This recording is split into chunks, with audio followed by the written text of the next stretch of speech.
welcome to Season 4 of the Sports Podcast, award-winning 147 snooker podcast with me, Sports MC Phil Seymour, and him, the former world champion and Triple Crown winner, the magician, Sean Murphy.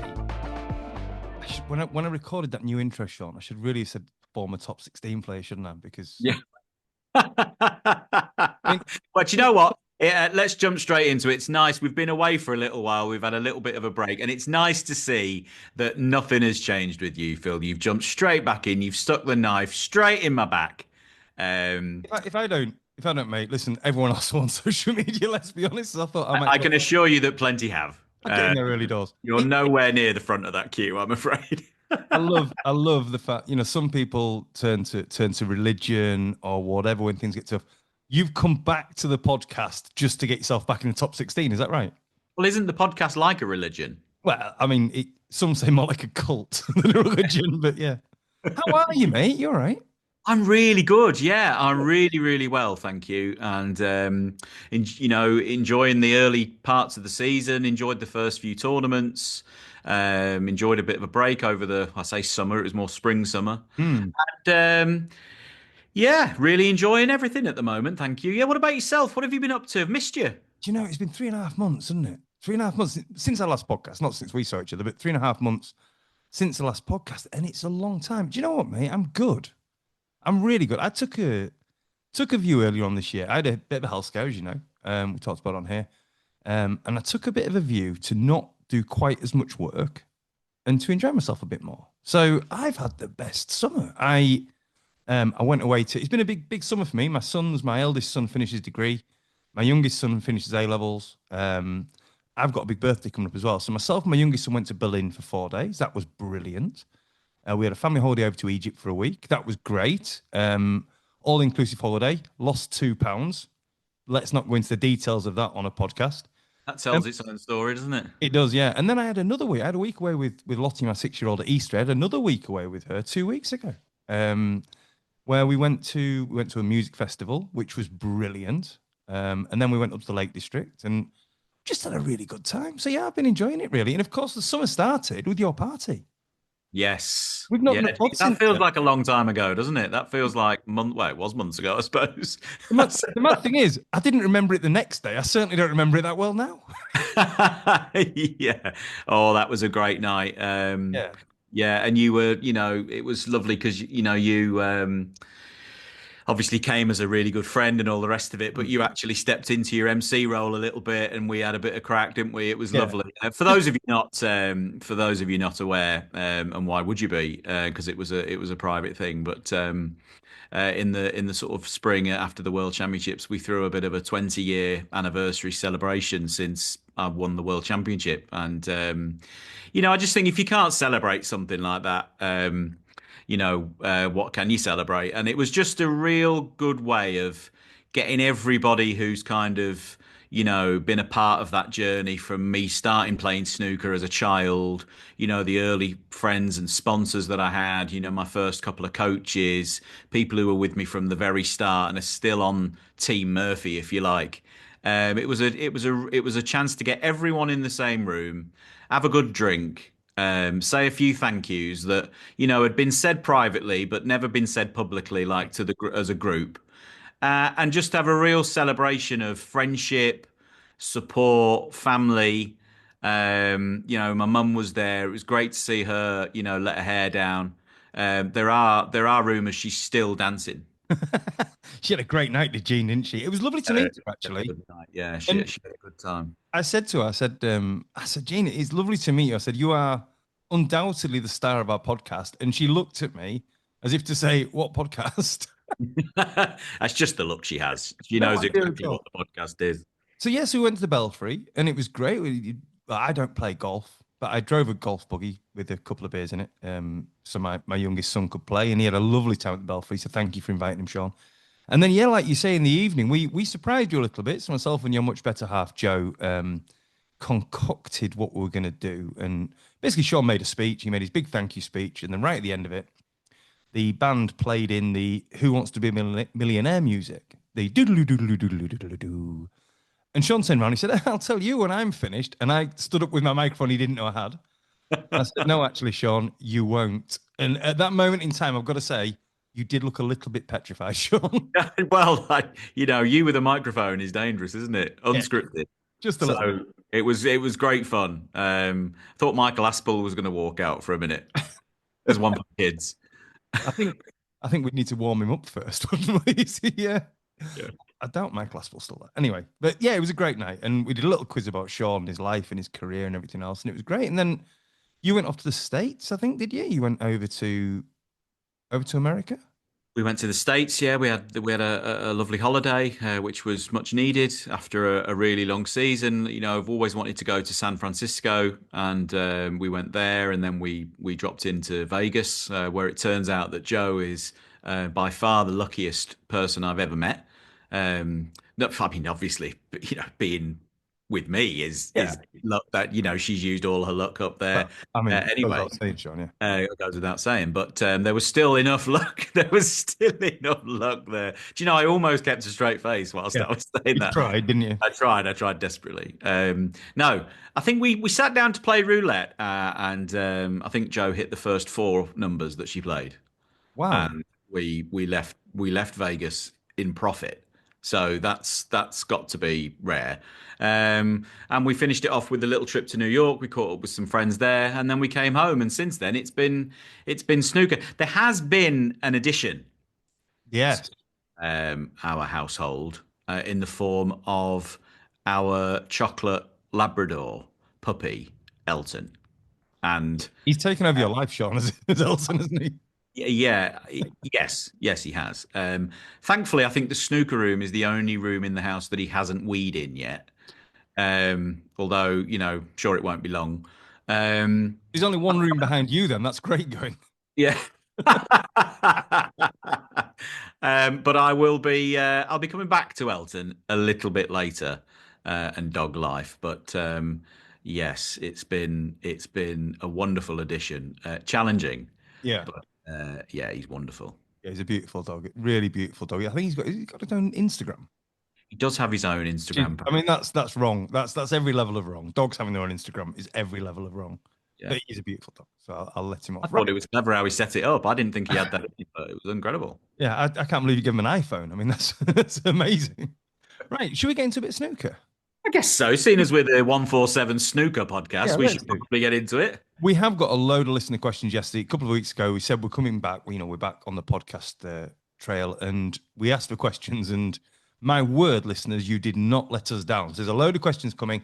Just so people know that are listening to this on an audio service, by the way, this will once again be available on Sean's YouTube channel very shortly after it's available everywhere on an audio service. So if you want to watch our ugly mugs as we talk to each other, big waves to the camera, then you're more than welcome to. So Sean's YouTube channel, Sean Murphy Snooker, is that right?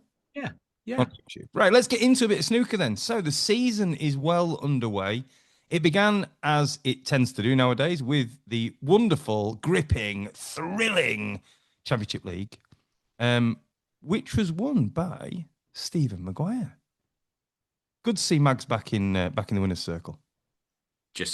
Well, I think I've said it a few times about Stephen Maguire. It's just too long away, and he's never gonna, be away for that long. He's gonna be back winning at some stage. He just seems to sort of win and then has a really good bit of form and then spiral away. He gets stuck into trying cues, doesn't he? And I know I'm one to talk because I've, had 3 cues last season, but I think Stephen Maguire has been, one of the best players of the last 20 years. And it was great to see him winning again. Yeah, great to see him.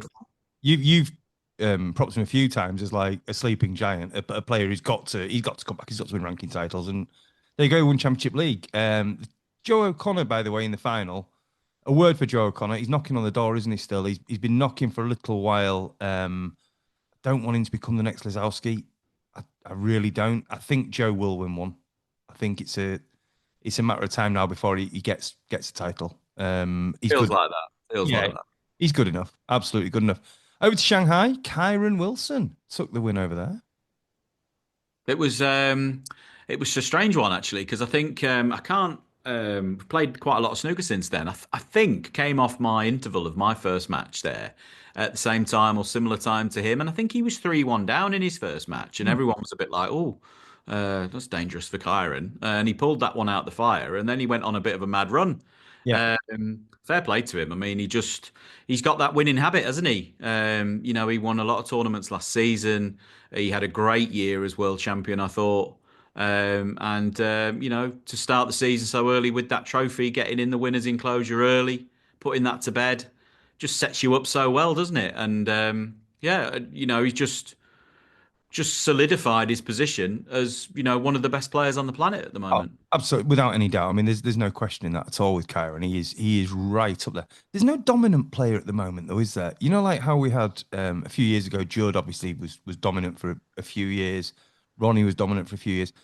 There's no one player. There's no invincible at the moment, is there? There isn't a player that you think is just going to sweep the board and win 6 or 7 ranking titles this year.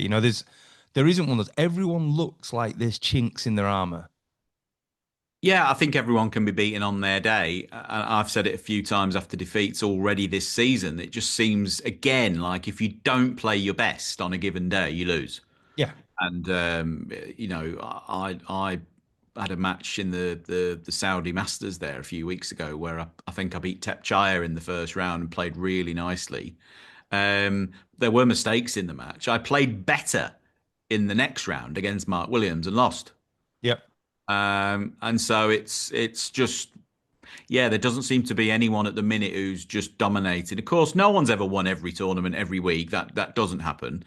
And I think, come the end of the season when we're counting up trophy wins, I think it will be the main parties. I think it'll be the Judd Trumps, the Kyrons, yeah, the yeah. Neil Robertsons who are there, again with multiple events. I'm sure that will happen. But yeah, you just feel as if I feel as anyway, as because I'm sort of in it, I'm involved in it week to week. It feels like the standard's just gone up a notch. Yeah. A Yeah, couple of seasons ago, you wouldn't have said that was possible, but it feels like the bar has just raised a little bit. we just hold that thought. We're going to come back to that shortly, actually. But yeah, I think if you look at all the finals we've had so far this year, it's been all different players, and it's spread right around. So you're right.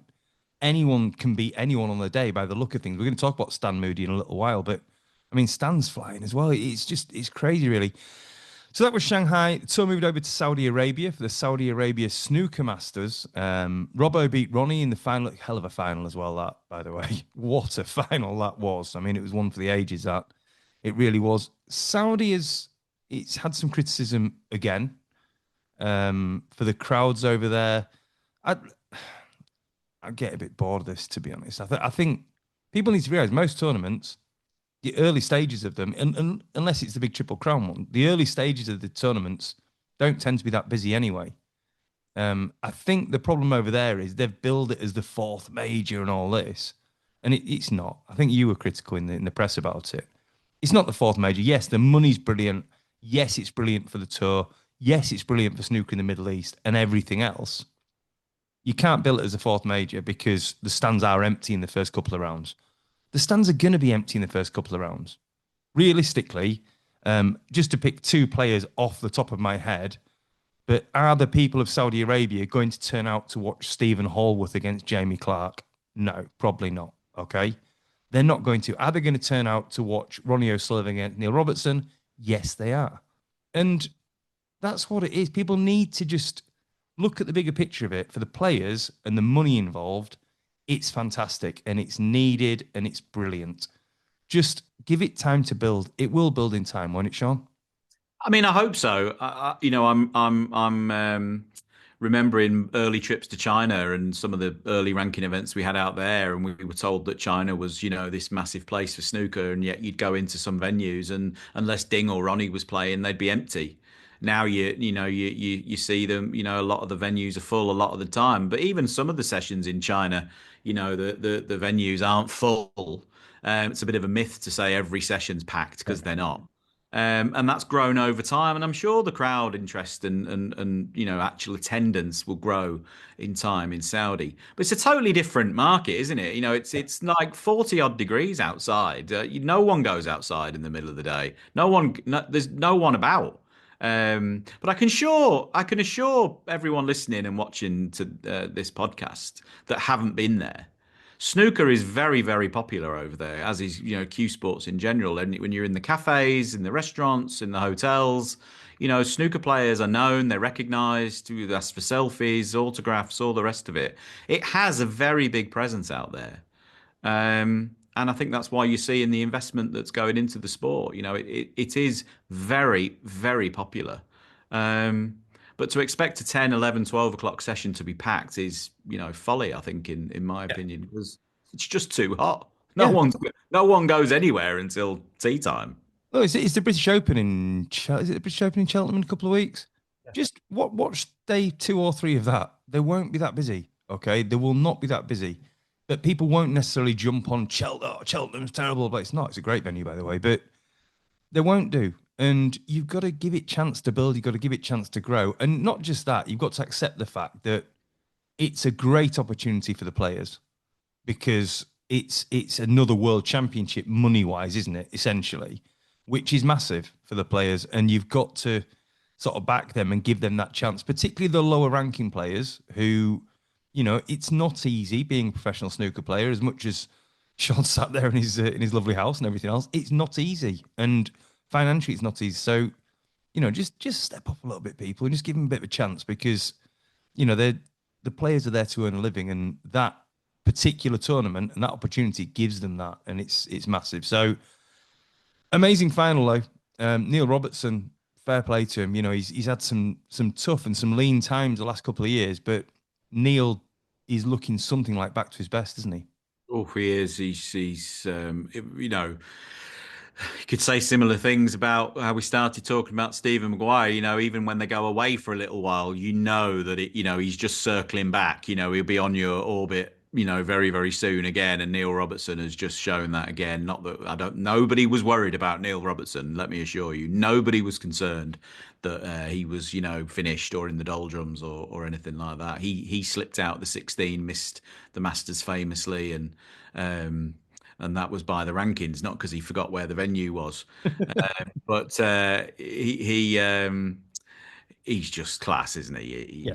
Just class, and when he plays, you watch him. I sometimes think when you watch some of these players play and they play somewhere near the best, you wonder how they ever lose. Yeah. Yeah. You Yeah. know, I Yeah. sit there in the chair sometimes watching players, as I say, like Robertson, like Trump, like Selby, like all these other players, and you think, how do you actually ever lose? He's It's scary. He's scary.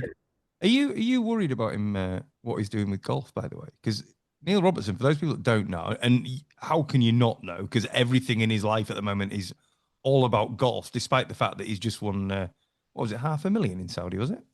From playing snooker. hopefully he'll be able to treat himself to some nice golf gear because his Yeah. current attire on the golf course isn't up to standard, I'm afraid. But he gave himself 12 months from taking up golf to getting a single figure handicap, and and yeah, one for the YouTube viewers there, and he's done it. He's got down to I think he's 9 or something, and fair play to him. That's no mean feat in golf, is it? Very impressive. He's got that kind of, but I think to be, an elite professional sports person as he is, you've got to have that mindset of it's almost stubbornness, isn't it, to a fault where you've got that ability to stand there on the practice ground or on the practice table and hit one shot until you perfect it. And you need that kind of dedication to become a world champion in anything. And he's, easily switched that into his golf by the looks of it. Great to have a passion, great to have something that you can do away from it. I think he took a bit of flack for potentially playing a bit too much golf. Hmm. That was affecting his snooker. What a load of rubbish that was. I think the rest of us hope he continues his golf addiction. And if he could just play golf 10 hours a day, that would suit the rest of us There's very always something with well. Neil, isn't there? There's always something. He's either painting his lead figures, he's gaming, 'cause he's a big gamer as well. And now it seems to be golf. And, God help him if he ever takes up drinking or anything like that. He's in big trouble, Yeah, isn't he? He's thrown yeah. himself into it. And listen, a single I figure, reckon I can still beat him at drinking. a drinking, yeah, maybe not a golf nowadays, though, Sean. I reckon I could still beat. I'd still fancy my chances at the golf. I've got to say, I think I could still hold my own on the golf course. Let's Perhaps if we had a little drinking competition, I reckon I could win that. let's see But what happens in 12 months' time, shall we? he's a much tougher opponent on the snooker table. I can tell you that one. Certainly is. So anyway, yeah, well, Robbo, that was a great win over in Saudi. On to Wuhan, and Zhao Gudong retained his title. That's no mean feat, that. And he beat Gary Wilson in the final. Of course, Gary Wilson, who retained his Scottish Open title when he won it, which is a bit mad. Mm. But yeah, again, two different finalists. And I mean, Gary Wilson is he's right up there. He is right up there. And he's only getting better, I think. But fair play to Zhao Gudong. He played some great snooker that week, didn't he? Yeah, he did. I mean, there must be something in the water, must there, for Zhao Guodong? And he didn't he skip Saudi to Oh, play in sorry, the. sorry, Sean. We're talking about Wuhan. You can't talk about there being something in the water. No, Of I all wondered the if you'd. places the tour goes to, that isn't the one to mention that. I wondered if you'd pick up on that. You didn't disappoint. I think Zhao Guodong skipped Saudi to play in the. I'm not sure if it was the Asia Games. It might have been the Asia Games, Oh, something okay. like that. For China, and then rocked up to Wuhan and defended his title. I mean, there is something about returning to somewhere you've had success, won the tournament. You Yeah. do walk in when you walk back into the venue, and that's why it's nice if the tour can stay at the same venues. You wouldn't think it makes a difference because snooker table's a snooker table, but you'd be amazed when you walk back into the same venue and it's the same setup and it's this, that, and the other.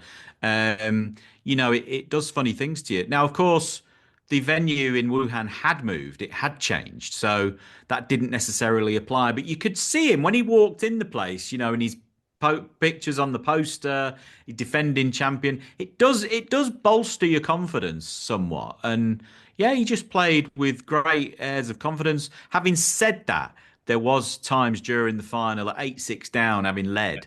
At 8-6 down to Gary, it looked as if Zhao Guodong was dead and buried.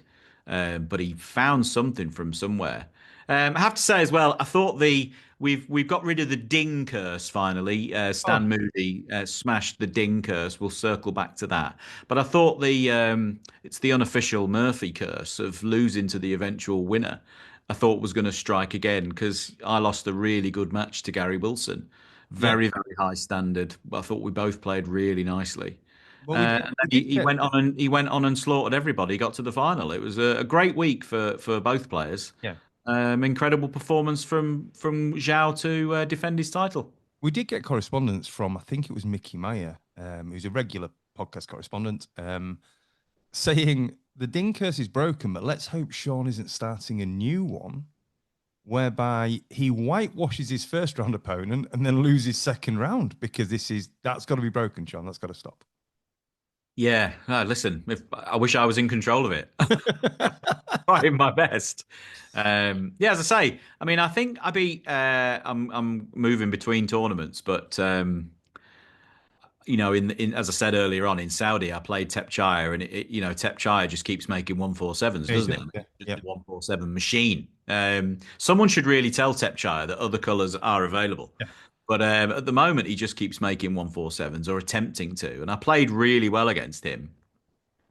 And as I say, I think I actually played slightly better in the match against Mark Williams in the next round, and lost comfortably. So It's Mark Williams. You can't you? I mean, yeah, anyone can play great against Mark Williams and lose. yeah, That doesn't seem to be going away. He seems on form at the moment. But that was Wuhan. Okay. So a couple of young players that we've not really championed, but talked about in great detail on this podcast over the last few years, Stan Moody and Liam Pullen. Now, Liam Pullen beat John Higgins last week, which is I don't care who you are, where you are, that's no mean feat. Biggest win of Liam Pullen's career, I reckon. Maybe not, the win to get on tour was a big win, but beating John Higgins in a pro tournament is a massive win. So well done, Liam Pullen. And Stan Moody, you mentioned him there, he broke the ding curse, which for anyone that doesn't know, I think everyone does know, for, what is it, about 20 months? it The was a long time. Yeah, the player that beat Ding in a tournament lost their next match, including, I think it was Judd beat him in a final and lost his first round match of the next tournament. It was ridiculous, okay? It was a ludicrous curse. Stan beat the curse. He beat Ding and then he won his next match. He's looking really good.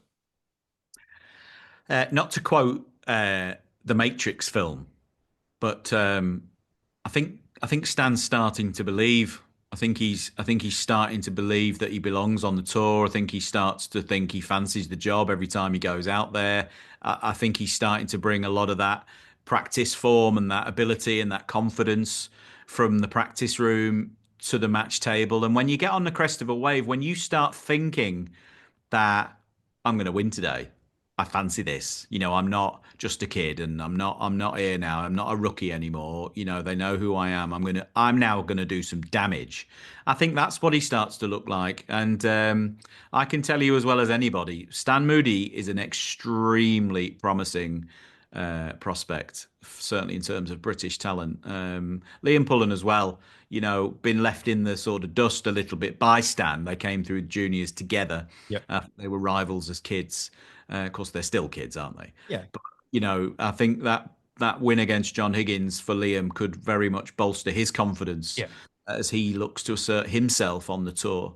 But yeah, Stan Moody at the moment is really stringing some very, very promising performances together, and he's starting to look the real deal for me. Yeah, absolutely. They are, like you said, Dan, confidence. You said it about Zhao Gudong. Confidence in snooker is a massive, massive thing. And Stan getting the wins he's getting, like beating Ding in China, I think it was, and Liam beating John Higgins. Those wins alone give them massive confidence, and that should help to kick them on. Liam, of course, dropped off tour, got straight back on tour through Q School. He's a cracking young man, and I think we're going to see those two throughout this season, just pulling off some really good wins and having some good runs like that. And let's hope they do. It's great to see young players, young British players coming through in the way that they are. So fantastic. Another player we've got to talk about is Luca Brecel. Now, Luca Brecel won the World Championship a couple of years ago. We've joked on this podcast. We've done our Where's Luca feature. That wasn't us having a pop, by the way. That was just us pointing out the fact that he was literally on holiday in a different beautiful place every single week, or buying a new car, or doing something amazing. Okay. It was basic jealousy from us on our part, wasn't it, Sean? Yeah, With that Where's Luca feature. Now, Luca's missed a lot of tournaments. They came out with a statement that he had an injury. They didn't specify what it was, and they don't have to. They don't need to do that. Um, he did come over. He played the other week against Sonny Akani in a qualifier in Leicester, 2-0 down, and I think 40 points down in the third frame, and he conceded. He came out the game, and it was a queue issue. I believe he was playing with someone else's queue. Not sure where his queue was, why he couldn't play with his queue. I'm not sure if he wasn't trying a new cue. Oh, Uh, right, okay, he possibly. might have been trying a new cue that I wasn't there. Yeah, but So I know he said the arm had been feeling great in practice and everything else.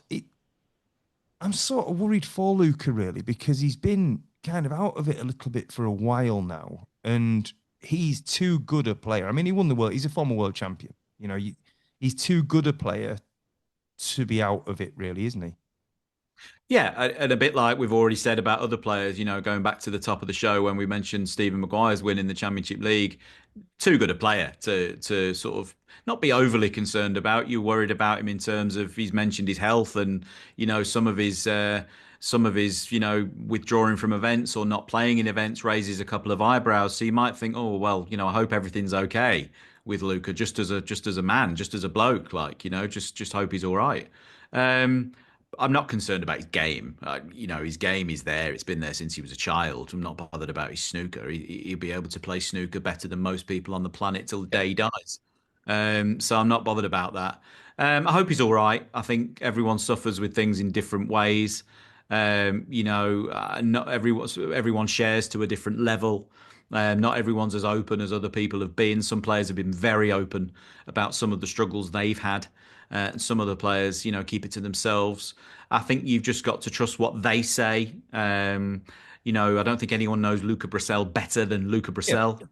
Brecel. He knows what suits him. And I'm reminded a little bit, there's almost a comparison between Luca Brecel and the world number one golfer, Scotty Scheffler, who quite famously a few weeks ago, he'd won an event, might have been the Open, might have been another event, I can't remember, and he hit the press quite hard, certainly in golfing circles, for saying things along the lines of that golf didn't fulfill him, it wasn't the be all and end all.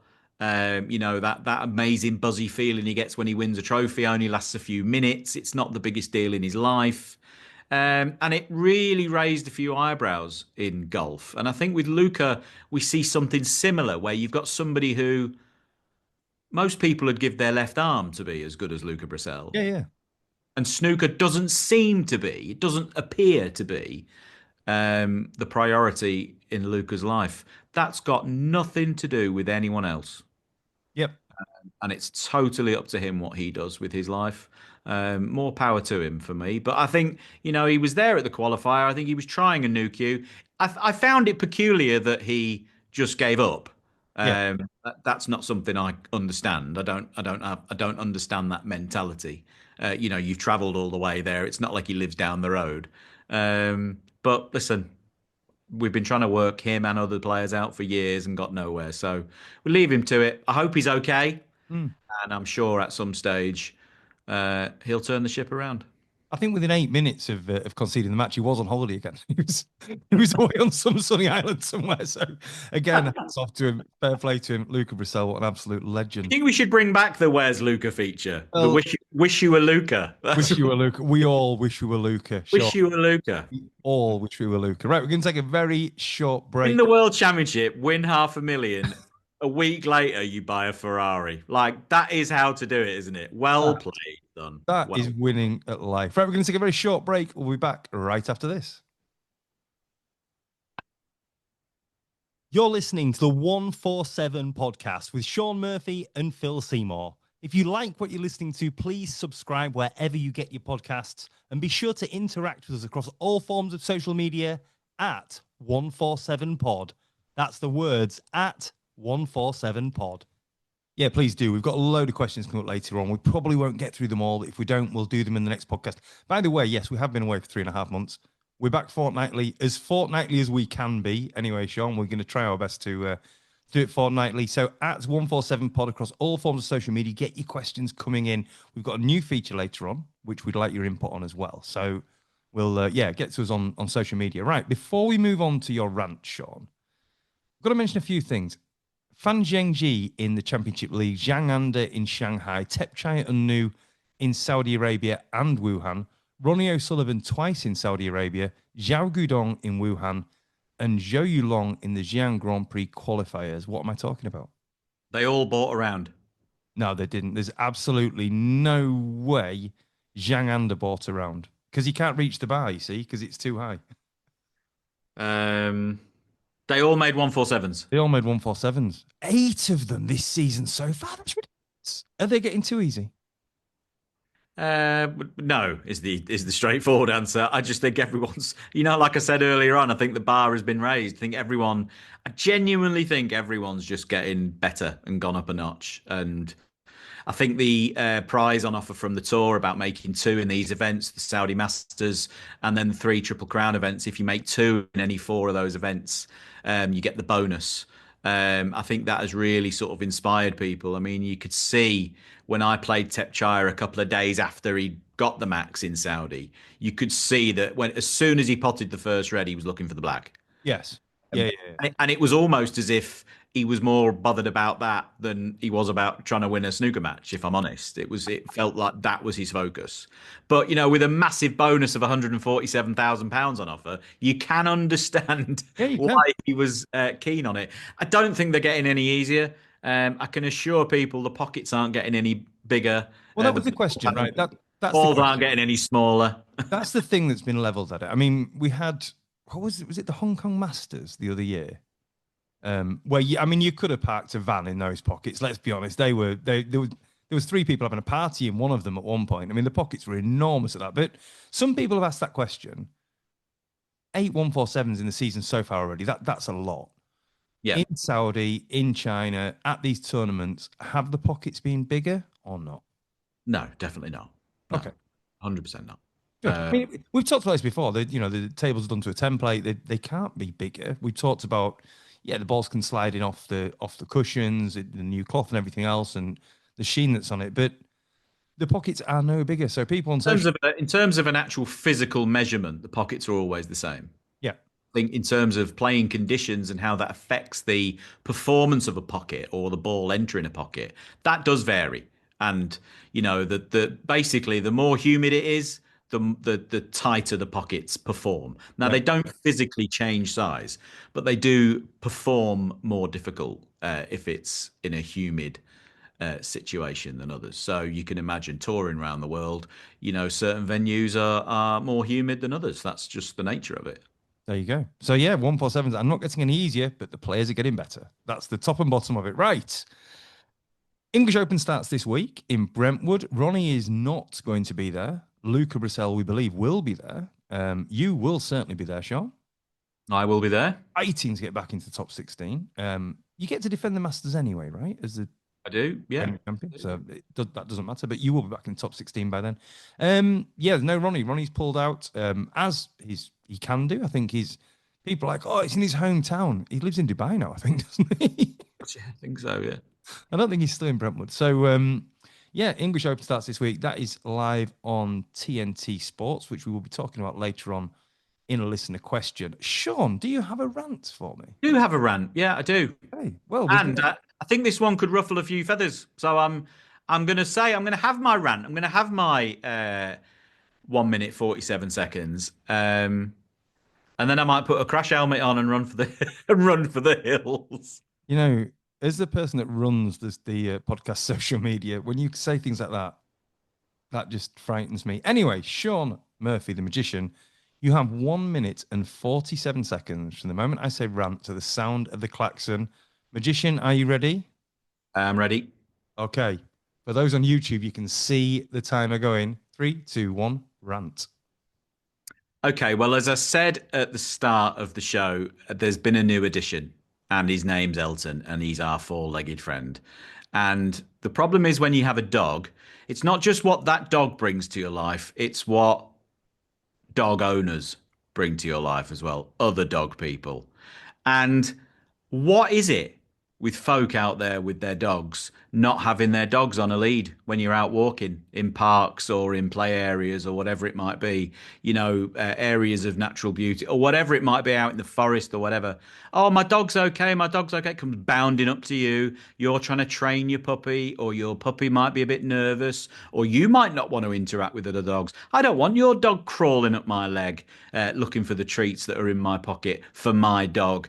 Get your dog on a lead. I know there are places where you can take your dog for a safe walk, and there are play areas for dogs where it's okay to have the dog off a lead. But in these public areas, if you can't recall your dog straight back to you, don't have it off the lead. I had a situation there a couple of days ago where there was an elderly lady walking past me, and some 100 yards away, her dog came bounding up and jumped up my leg and jumped all over Elton. And I said to the lady, do you think your dog should be on a lead? And she told me to mind my effing business. And I Wow. said, well, I would happily mind my business if it wasn't jumping up my leg. Put your dog on a lead. I don't know if it's an age thing as well. I will have to say this. I think there might be a certain age you get to where you just stop giving a damn, where you just don't think the rules apply to you. Well, let me tell you, dog owners, well, I don't care how old you are, the rules apply to us all. Keep your dog on a lead. Wow. Do you know what? This doesn't often happen. I'm with you. I agree. I'm a former dog owner. My little girl Lottie, she's frightened of dogs. She got nipped by a dog when she was very little. She's frightened of dogs. We live in a cul-de-sac. At the end of the cul-de-sac is a field, and people walk the dogs in it. But they come into our street, let the dogs off the lead. Some of these people in our street, and it's like, well, first of all, there's cars. Your dog could get knocked over. We don't want that happening. But secondly, there's quite a lot of children, and yeah, people just seem to think, oh, it's fine that they're off the lead. They're not. There's a lot of Oh, the response. dog's okay. He's fine. He's never hurt anyone ever. He's fine. I don't want your dog jumping up No. my. Go away. Very, very serious slant on this. My friend Beth Britton, who is she's a former Netball Super League player. She does the Sports Stars fishing with us every year. In fact, she did very well on it this year. It was on ITV4 last week. She's married to a middle player, Callum Britton, who plays for Middlesbrough football. She put a video on social media the other week. They went off for a walk with their dog. There's a dog off a lead, and it actually attacked her dog. Nastily attacked her dog. It bit it, and she was clearly very upset, very shaken up by it. Um, I know these rants tend to be a bit joking, a bit jovial, but this is actually a very, very serious one. People need to understand that their dogs need to be on leads. Yes, like you say, there's certain places where dogs are off leads. Everyone knows they're off leads. It's absolutely fine. There's other places where they shouldn't be. And I think you're spot on with this one. Well, put that down because that's never happened. I think that might have happened three times in the history of this podcast that Yeah. you've agreed with my rants. But like, it is a thing. Like, and it's unless you have a dog, you don't know this No, world doesn't exist. no, Like, you're out there walking. I've never been out and walked a dog in my life. Now I'm doing it twice a day, and I'm out walking the dog, and I'm like, geez, this is weird. Like, this people are weird. What is wrong with people? yeah, it's Weird. all right. So what do you think, dog owners out there? I mean, as a former dog owner, the one thing that puts me off having a dog is having to walk around with a little plastic bag with poo in it. I'll be Yeah, honest. that's. I've got to be honest. World champion or not, when you're out there in the rain picking up dog poo, It's not the one. that is a bit of a leveler. Yeah, it's not That the one, is it? that So, that so is a bit. That brings you back down to yeah. earth. I'll be So, honest. what do you think? Do you have dogs? Do you just let them run amok wherever they want to go? Let us know on social media at 147 Pod.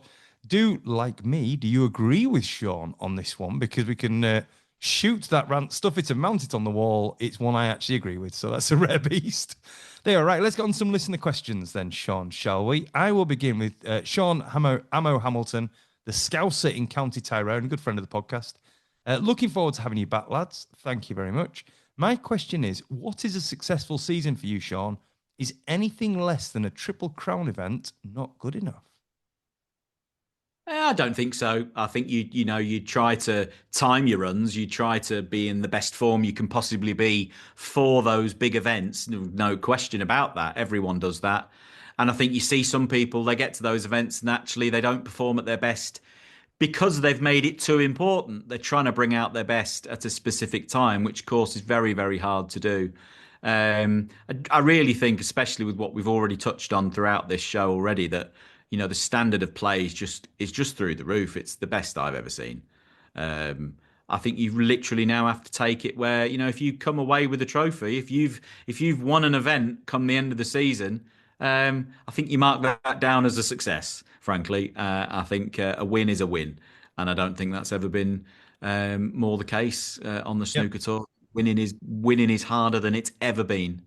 Uh, absolutely. Very few players will win a ranking event.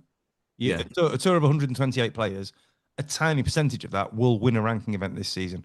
If you yeah, win a ranking event, you've done pretty well. And it's not just that. I think chatting to Jack Lazowski a while ago, if you reach two or three finals, you've had a great season in a mad way. You reach two or three finals, it means you're right up there. You're competing. You're earning a decent wage as well, and it shows that you are sort of right there up at the top. So yes, everyone wants to win titles. That goes without saying, but if you're up there, you're competing and you're playing at that level, and that's got to be a great thing, isn't it? So there you go. So it's not all about the Triple Crown. Dave Hendon, by the way, will be seething at all these mentions of the Triple Crown, won't he? I tell you what, I am looking for. I'm looking forward to Dave's book coming out.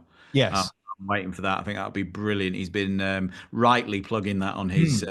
podcast, Snooker Scene podcast. He's got a book coming out. I think celebrating 100 years of the game. So very much looking forward to that. Yeah, we've talked about Dave in his podcast. Dave Hendon, a man we've both got a lot of time for. He's very, very incredibly knowledgeable. I think he's sort of taken over from where Clive Everton left off, really, in as much as he is the man when it comes to snooker knowledge. And yeah, that book will be very, very good. Is it Pots of Gold? Is it called? I think so. Yeah. I think Things. Yeah. So yeah, when that's out, get it bought because that will be very, very good. Anyway, moving on, Sean. that. Michael De Silva, it could be Michelle De Silva. I'm not 100% sure on the pronunciation. I'm going to go for Michael De Silva here. He's got three questions for us. Question number one: how is your feeling about Jan Verhaas, the only Dutch snooker hero without handling a cue, his retirement? I'm going to answer these in turn. I think Jan's been one of the best servants of the Yeah. game over the last 20, 30 years. Um, you look back at those pictures of him reffing at the Crucible first time, big, tall, handsome, Yeah. black hair, very suave, sophisticated, like the James Bond, wasn't he, early in his early career? Somebody I've got to know very, very well over the Yeah. years. I've shared so many lovely moments with Jan, and he's going to move into more of an assessing role, teaching role. We had a bit of a laugh the other day at the qualifiers because I said, "Geez, congrats on your retirement. I actually thought you'd retired 5 years ago, Jan." But no, a lovely bloke, somebody who I've known for so long. Question two: If Sean could pick the Just best, whoa, whoa, whoa, whoa, whoa, whoa, whoa, whoa. sorry, I get to talk as well. sorry. Jan Verhaas, legend on and off the table. Yeah, just a lovely, lovely man. Very, very good snooker referee. And away from the table, a very, very, very nice man. So yeah, Absolutely, yeah, absolutely. 100%. Go on, Sean. Question two: If Sean could pick the two best talents of any snooker player, what would he pick, and from which player? That's a great question. That's a great question, isn't it? The two best talents. I think I'd probably pick. I think Mark Selby has got an incredible ability when he's playing safe to imagine where all the balls are going to finish. He gets you in so much trouble. I just don't think it's by luck. I think he seems to be able to envisage how the table's Yep. going to look after his shot. I think I would do that. Um, and I think Dominic Dale's ability to, at the snap of his fingers, turn into his alter ego and start singing opera in the middle of the Shanghai Masters Stadium has to be up there with any talent, doesn't it? Brilliant. Absolutely brilliant. Yeah, so you're going with Dominic Dale over Ronnie O'Sullivan's break building, yeah? Well, his break building's great. I mean, I can play left-handed as well. I've got to have Mark Selby's tactical ability and Dominic Dale's alter ego. Yeah. Absolutely. Why not? Fair enough. Number three, can you name the most annoying habit of a player that brackets almost makes you lose your cool during a match? Mine is the habit of a player to put his chalk on the table while striking the ball. Well, regular listeners will know that that's also a dislike of mine. I don't like the chalk pouches. I don't like the magna clips. I like the chalk to go in a pocket, please. Um, do you know the one thing I hate when people do it? And there's a few people do this all the time. They'll play a shot to split the reds and open the pack, and they'll play, let's say, the blue, and they crash into the reds and the pink hard, and the reds fly everywhere, and then they pretend that they're not on a red. I love that you're using the word they because you do that just as much as every other player, Sean.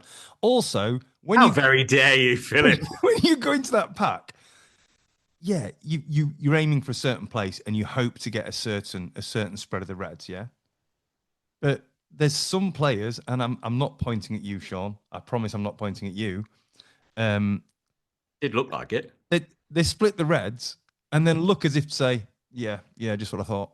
Yeah, just what I thought. Yeah. You know what I mean? Like when Selby plays a safety, but he actually does. They look the same. Yeah, I knew that red would be on. When they Yeah. have no idea at all, it's that sheer smugness of the split of the pack went well.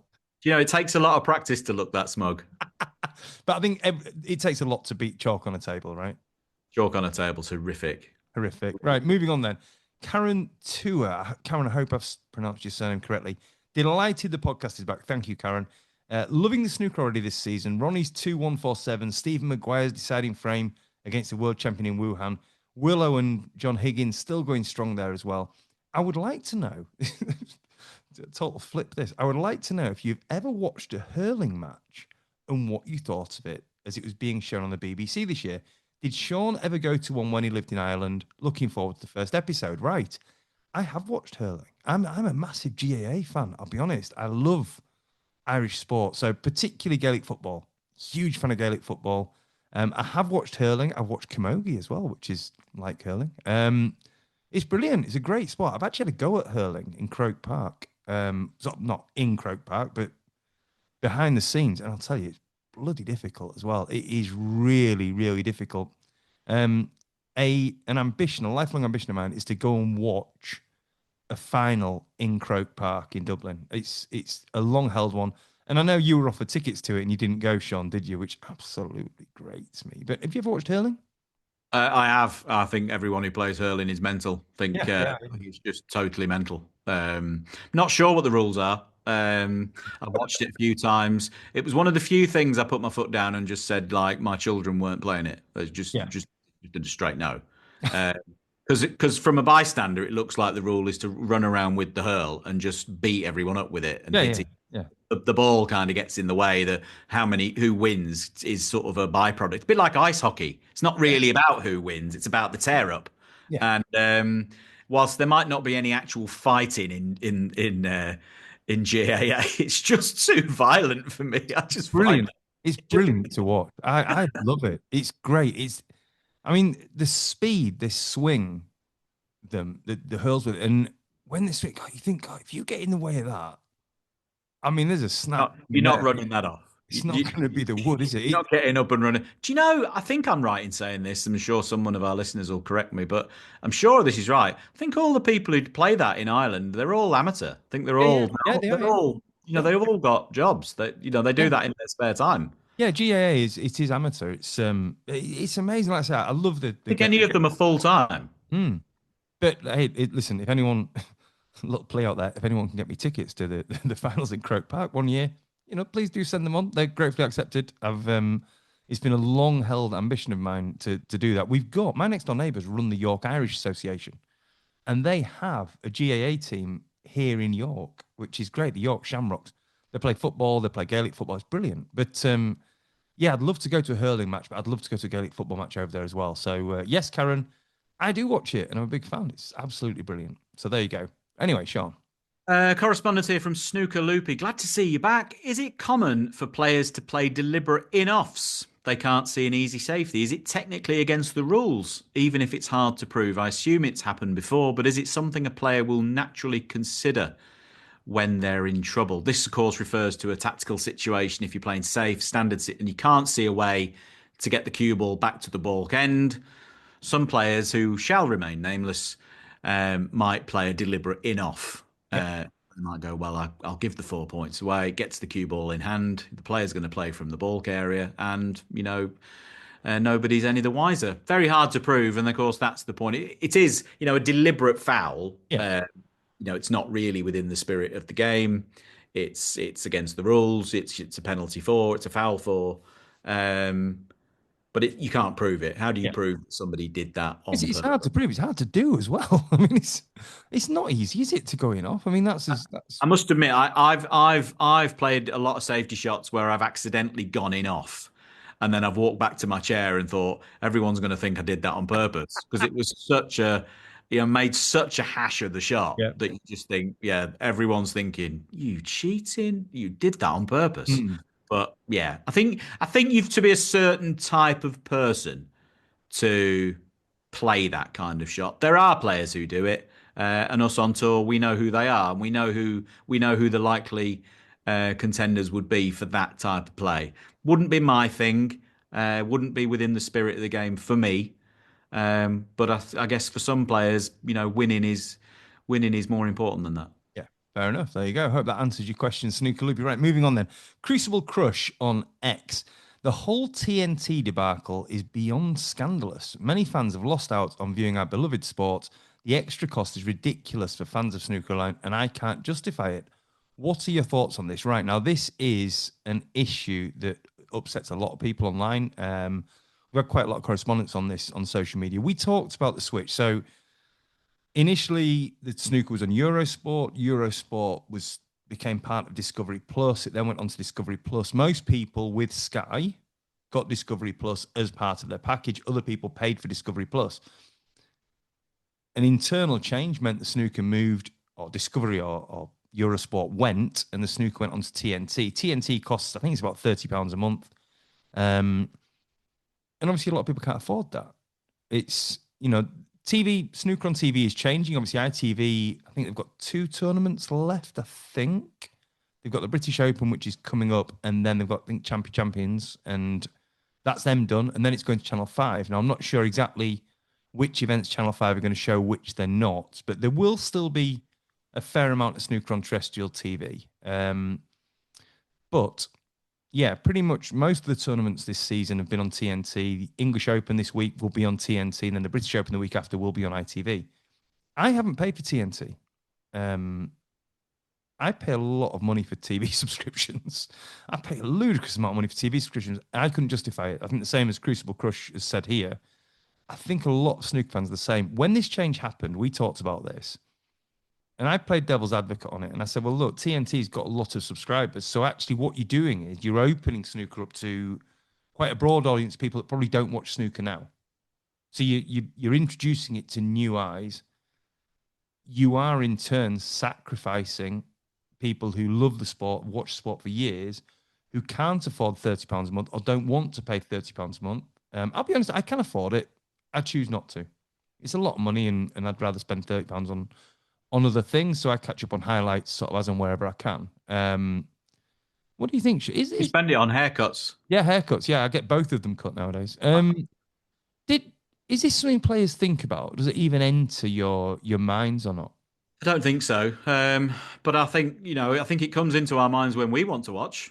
Mm, Uh, I don't think there's any, certainly like, if you're in an event which is on TNT, your friends or family will be messaging going, oh, which table are you on? Is it on? Oh, I can't get it there, or I can't find it here, or, um, so I get it. yeah, I totally understand it. I think it's just the nature of life these days of the world, isn't it? I think it's just the way the world's everything's gone more expensive, everything's gone more costly, and I think those that are running sport, that are running businesses, that are running sport, that are investing in sport, I think they're trying to clamp down on, these sort of free streaming sites, these people who are trying to get round these costs and charges. I think, all of these platforms are trying to tighten their belts a little bit and make you pay for their product, yeah. and you just have to cut your cloth accordingly, don't you? Yeah, you do. Do you know, it's very difficult because I've said this for years, about Sky Sports. So I for years and years and years and years subscribed to Sky Sports. I subscribed to it because I watched the rugby league. I like the boxing on there, bits of pool and that kind of thing. But it was mainly boxing and rugby league. Now the boxing on there has gone poor. It's not what it used to be. Um, so realistically, I've gone just to rugby league. Now, they made an announcement a few years ago that you're going to be able to subscribe to Sky Sports just for the sport you want to watch. And I thought, right, this is perfect. So instead of paying X amount of money, I can pay just for rugby league. Because for years, I've begrudged the fact that the vast majority of my Sky Sports payment actually goes to Premier League football, which I don't watch. I've no, all right, yeah, I might occasionally watch Leeds if they're in the Premier League at the time and they're playing, which is rare. But the vast majority of subscription goes to Premier League football. If I could have, instead of paying, I don't know whatever it was, £40 a month for Sky Sports, if I could pay £5 a month and just have Super League, or £10 a month and have Super League and boxing, I would happily do that. Now, there's a lot of different platforms. You've got Netflix, you've got Amazon Prime, you've got Disney Plus, you've got all these different things. It's a big ask of a lot of people. Times are hard. What's the other side of the coin though? What's the sort of flip side of the coin? In terms of the cost versus your subscription cost for TNT might be an extra £30. Hmm. Is that right? Is that what it is? Yeah. Well, okay. Um, How about this then for an idea, Sean? how much is it if you wanted to go to one of these events for the day and Well, yeah, watch? it's a lot more than that, but that's very different, isn't it? But how about this then? How about World Snooker Tour, instead of putting it out to TNT, bring it in-house and they stream all their own tournaments and they charge people £10 a month.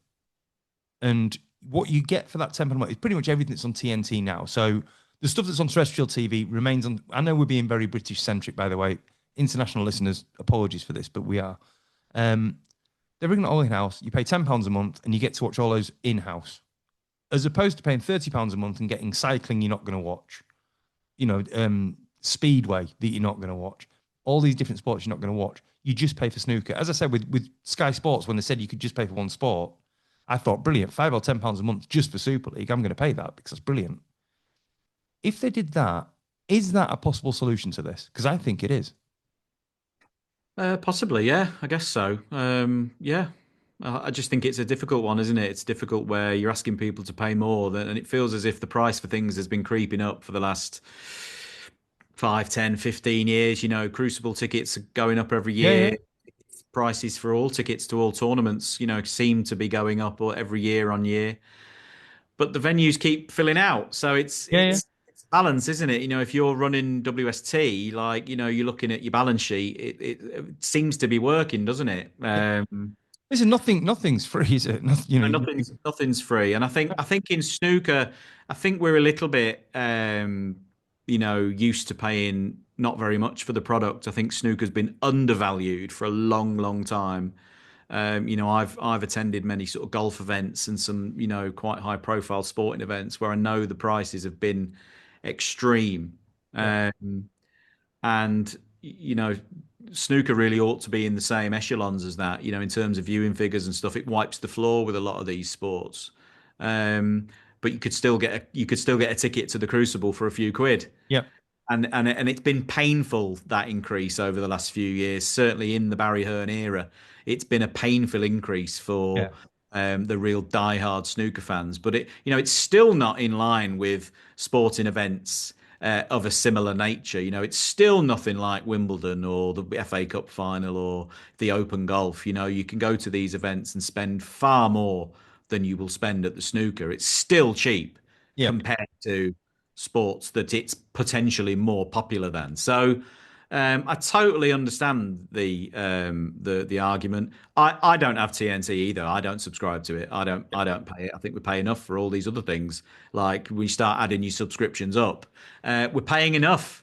And of course, I'd rather be in the event than uh, At home watching it. at home watching it. If I'm at home watching it, uh, I've done something wrong. Yeah, So pretty I much. don't have it either. There you So go. I guess that's my answer. So Crucible Crush, we're with you, really. But it's a difficult one because there's different sides to that coin, isn't there? Okay, right. We're going to move on. So Martin Yap, Harris GTJ, Magda, Harry Garner, our old friend Jaffa Thundercat, Emma Truman, Antonio Franchini, made up name. It's got to be a made up name. Sorry, Antonio. And Helen Wills, we will get your questions on the next podcast. I promise you, we will do our very best to get them on in a fortnight's time. However, Sean, here we go. We're coming towards the end of the podcast. We've always done a pointless question. It's gone. I've got rid of the pointless question. We are replacing the pointless question with Sean and Phil's top three. Every fortnight, we are going to give you our top three picks on a subject of the listeners, choosing. It can be anything at all. You can make it snooker related. You can make it non-snooker related. Okay. What we'd like you to do is message us or reply to us on social media, hashtag top three, with whatever subject you would like us to pick. Our first Sean and Phil's top three is takeaways. So in reverse order then, Sean. I don't think anyone's shocked that our first one is takeaways. It was literally the most predictable thing in the world. It was that or drinks. Other health and nutrition advice is available upon question. It was that sort of drink. Talking of nutrition advice, I spent a bit of time with Big John the other week at the fishing. Big John is the boxer Johnny Fisher's dad. Big John Fisher is basically known for eating Chinese and saying "bash." And you know what? He's a wonderful, wonderful man. So I know what John's would be. John's top three would be number three, Chinese, number two, Chinese, and number one, Chinese. Bash. Come on, Sean. Your 3, 2, 1 of takeaways. 3, 2, 1. 3, 2, 1 would be in third place, pizza. Okay. In second place, Indian. And in first place, not to copy Big John, but it would be Chinese. Wow. Oh, wow. Okay. Oh, wow, Sean. No room for fish and chips. If it was a top five, yes. Wow, that's incredible. Okay, number three, Indian. Number two, Chinese. Number one, come on, it's fish and chips all day long, surely. I can't believe you've left fish and chips out of your top three takeaways. That is absolutely shocking. I just think, if the fish and chips is that good, you've eaten the chips on the way home from the chippy, haven't you? That's And then it's not a takeaway. You're still taking it away. You've not sat there in the chippy and eaten Got to them. be honest. I've got to be honest. The last fish and chips we had, we ate it on the way home. It didn't make it home. They're the best one. We walked down the street to get it. We were dead excited. We walked back and we were like, "Oh, just have a couple of chips." By the time we got to the gate of the house, everything had gone. So there you go. There's no room for fish and chips in Sean's first top three, which is takeaways. So what did you go? Just remember me going pizza. Pizza 3, Chinese. Indian second, Chinese first. And I went Indian, third, Chinese second, and of course, fish and chips at number one. I mean, where else could it be? What are your top three? Let us know on social media. Use the hashtag top three at 147pod across all forms of social media. When do you go on to Brentwood, Sean? Heading down to Brentwood at the weekend. I'm playing. I'm in the graveyard shift. Last on. I think not before 8 o'clock. No one's ever played at 8 o'clock. It'll be nearer to 10 o'clock, I'm sure. You're in the Murphy On slot, aren't you? Monday night. The Murphy slot on Monday night. Of course, Monday is the day when all the top 16 play, isn't it? I don't even have to check the format of play for the home nations. I know I'll be on that not before 8 o'clock on the Monday night slot. It doesn't even matter. I could leave my house at 4 o'clock and still make my match. Absolutely. That's how certain I am about that. I'm in Denmark again this weekend. I'm back over to Denmark to try out my Danish skills, which I've been learning Danish since the start of the year. Over there for the WBO Global Super Middleweight title fight, Jakob Bank against Tyron Zoigo, which you can watch on DAZN, which is another platform that you can pay to watch sports on, by the way. That's on DAZN on Saturday night, live from Kolding in Denmark. So I will be over there. Ladies and gentlemen, we hope you've enjoyed the podcast being back. We've certainly enjoyed being back. We will be back again in about a fortnight's time. But for now, it's a very goodbye from me. And it's goodbye from me. Goodbye, everyone. Have a great week.